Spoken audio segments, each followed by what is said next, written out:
पिंपरी चिंचवडमध्ये मुख्यमंत्र्यांच्या नावे बेकायदेशीर पोस्टर लावले गेले। सामाजिक कार्यकर्ते मारुती भापकर यांनी हा आरोप केलाय। बेकायदेशीर पोस्टर लावणाऱ्या अज्ञाताविरोधात गुन्हा दाखल करा अशी मागणी केली आहे। पिंपरी शहर पोलिसात या प्रकरणी गुन्हाही दाखल झालाय। महाराष्ट्राचा आराध्य दैवत छत्रपती शिवाजी महाराज यांना अभिवादन करताना मुख्यमंत्री देवेंद्र फडणवीस देवाभाऊ नावाने त्यांची पोस्टर्स पिंपरी चिंचवड शहरातील विविध विभागांमध्ये लावण्यात आले।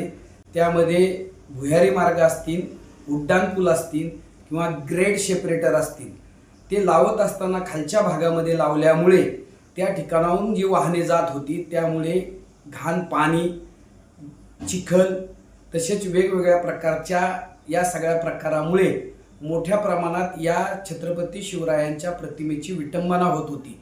या संदर्भात 16 तारखेला आम्ही तक्रार केलेली असताना पिंपरी चिंचवड महानगरपालिकेने त्या प्रशासनाने त्याची गंभीरपणे दखल घेतली नाही।